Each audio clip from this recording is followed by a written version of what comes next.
Friends, greetings of the day. Welcome to JEE PYQ series.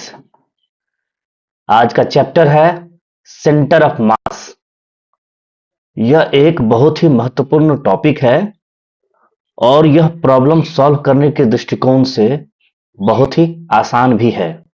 ये रहा हमारा पहला प्रश्न। Two bodies of mass 1 kg and 3 kg have position vectors I cap plus 2j cap plus k cap and minus 3I cap minus 2j cap plus k cap respectively. The magnitude of position vector of center of mass of this system will be similar to the magnitude of vector. तो हमें दो bodies दिया हुआ है। पहले का मास 1 kg है और उसका पोजीशन है I cap plus 2j cap plus k cap। दूसरे बॉडी का मास है 3 kg और उसका पोजीशन है minus 3I cap minus 2j cap plus k cap. हमें फाइंड करना है कि इन दो बॉडीज के सेंटर ऑफ मास के पोजीशन वेक्टर का जो मैग्नीट्यूड होगा वो इन चार ऑप्शंस के वेक्टर्स में से किसके समान होगा।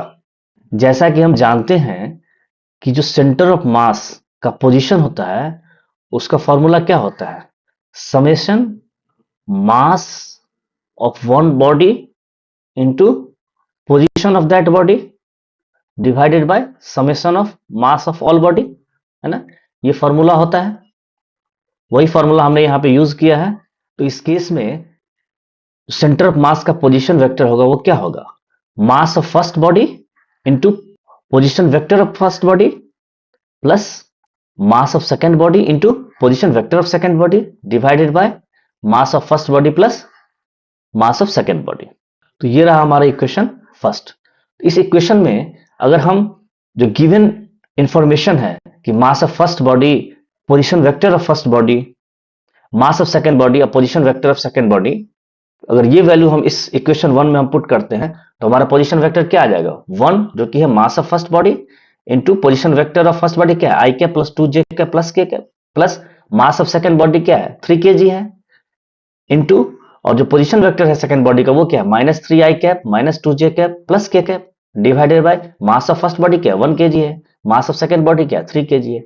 इसको अगर सॉल्व करते हैं तो हमें पोजीशन वेक्टर जो सेंटर ऑफ मास का है वो आ जाएगा minus 2I cap minus j cap plus k cap. तो इस पोजीशन वेक्टर का मैग्नीट्यूड क्या होगा, अंडर रूट माइनस 2 का स्क्वायर प्लस माइनस 1 का स्क्वायर प्लस 1 का स्क्वायर जो कि आ जाता है रूट 6। तो इन चारों ऑप्शंस में से हमें यह देखना होगा कि किसका मैग्नीट्यूड रूट 6 है। तो जो ऑप्शन डी है उसका मैग्नीट्यूड क्या है, रूट अंडर माइनस 2 का स्क्वायर क्या होगा 4 माइनस 1 का स्क्वायर 1 तो 5 और 2 का स्क्वायर 4 तो 4 प्लस 1 प्लस 4 मतलब कि 9 है ना। वैसे ये क्या हो जाएगा रूट अंडर 4 प्लस 4 8 हो जाएगा है ना। इसी तरह ये रूट अंडर क्या होगा 9 प्लस 4 प्लस 1 14 हो जाएगा है ना। और इसका क्या हो जाएगा 1 प्लस 4 प्लस 1 बराबर रूट 6 हो जाएगा।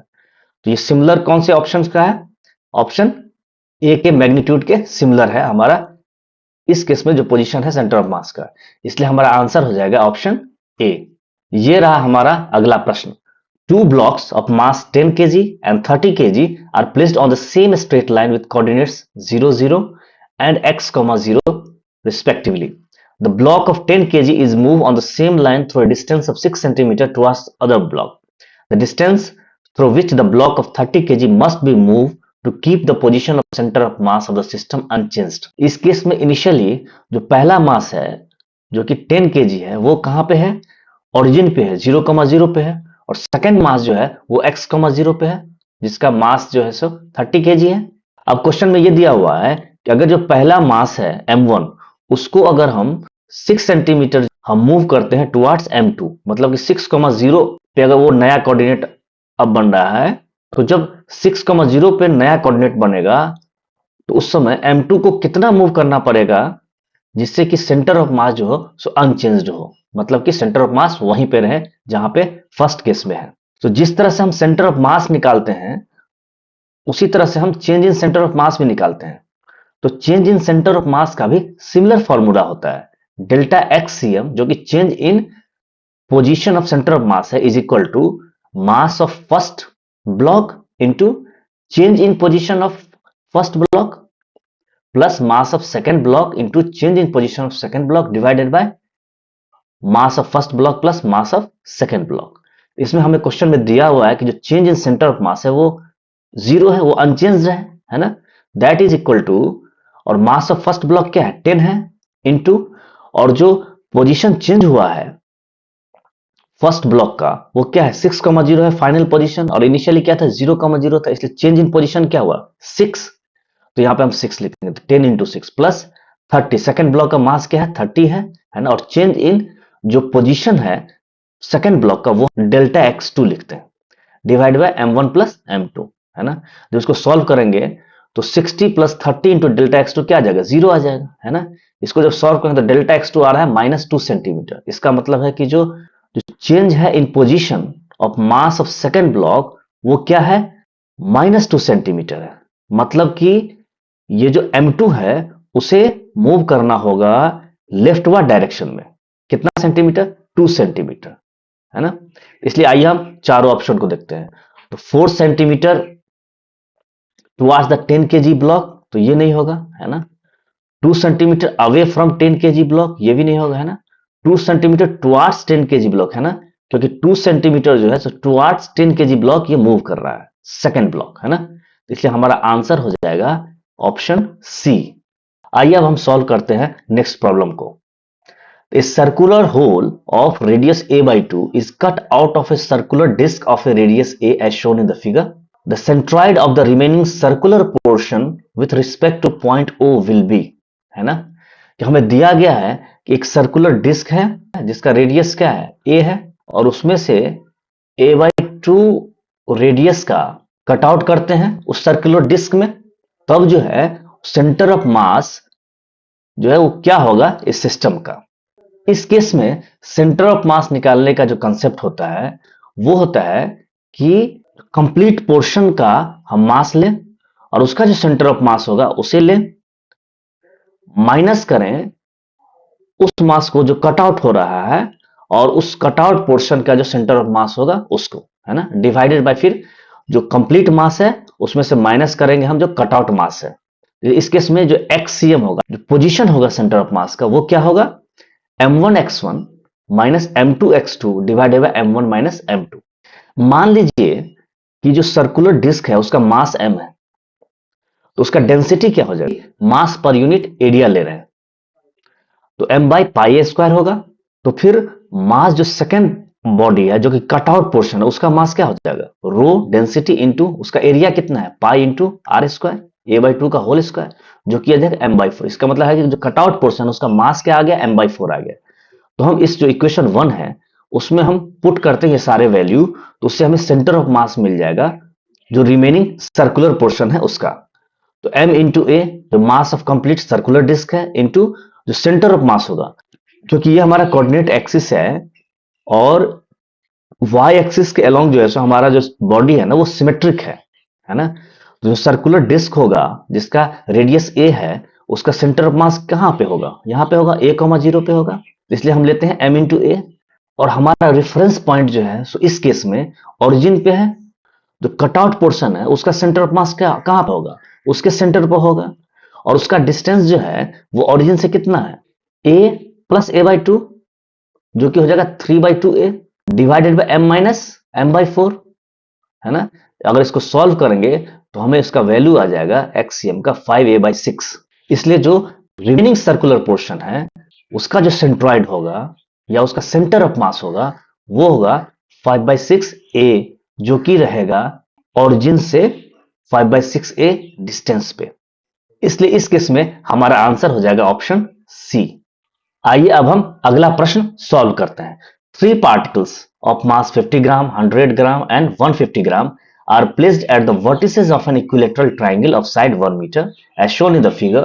The xy coordinate of the center of mass, हमें सेंटर ऑफ मास का x और y कोऑर्डिनेट पूछा गया है और हमें दिया हुआ है कि ये जो तीनों पोजीशन है मासेस के वो एक इक्विलेटरल ट्रायंगल फॉर्म करता है जिसका जो साइड है वो 1 मीटर है। तो m1 का पोजीशन क्या है o पे है जो कि ओरिजिन है, इसको क्या लिख सकते हैं 0,0 है ना। M2 का पोजीशन हम क्या लिख सकते हैं, क्योंकि 1 डिस्टेंस है ना x कोऑर्डिनेट में, तो 1,0। उसी तरह जो M3 का पोजीशन है वो क्या हो जाएगा, x, इसका x कोऑर्डिनेट क्या होगा, 1 cos 60 डिग्री यानी 1/2 है ना, और 1 sin 60 डिग्री जो वर्टिकल डिस्टेंस है ना, तो वो आ जाएगा √3/2। तो जब भी सेंटर ऑफ मास निकालना हो तो सबसे पहले हम उसके पोजीशंस को पता करते हैं। तो XCM, अगर सेंटर ऑफ मास का x कोऑर्डिनेट हमें पता करना है तो उसके लिए फॉर्मूला तो हम जानते हैं कि m1 x1 plus m2 x2 plus m3 x3 divided by m1 plus m2 plus m3 हो जाएगा। That is summation mi divided by summation mi। उससे जो y कोऑर्डिनेट है सेंटर ऑफ मास का, उसको निकालने के लिए क्या है, m1y1 plus m2y2 plus m3y3 divided by m1 plus m2 plus m3, क्योंकि यहाँ पे सिर्फ 3 मासेज हैं। अगर n मासेज हो तो फिर वो n टर्म्स तक चलेगा। पोजीशन ऑफ सेंटर ऑफ मास उसके x कोऑर्डिनेट को निकालने के लिए हम मास इनटू हर मास का जो x कोऑर्डिनेट है उससे हम मल्टीप्लाई करेंगे। तो 50 इंटू 0, क्योंकि फर्स्ट मास का पोजीशन क्या है, x के रिस्पेक्ट में 0 है। उससे सेकंड मास का 100 ग्राम है, उसका पोजीशन क्या है, 1 है विथ रिस्पेक्ट टू x, तो 1 होगा 100 इंटू 1। उसी तरह से जो थर्ड मास है 150 ग्राम, उसका पोजीशन क्या है, 1/2 है with respect to x coordinate, divided by 50 plus 100 plus 150 जो कि मास है m1 plus m2 plus m3। इससे हमें सेंटर ऑफ मास का x कोऑर्डिनेट निकल रहा है इस 3 पार्टिकल्स सिस्टम के लिए, जो कि आ जाएगा आफ्टर कंप्लीटिंग द कैलकुलेशन 7/12। उसी तरह से जो सेंटर ऑफ मास का y कोऑर्डिनेट है उसके लिए हम क्या करेंगे, जो मास इनटू उसके y कोऑर्डिनेट का हर मास का पोजीशन देखेंगे।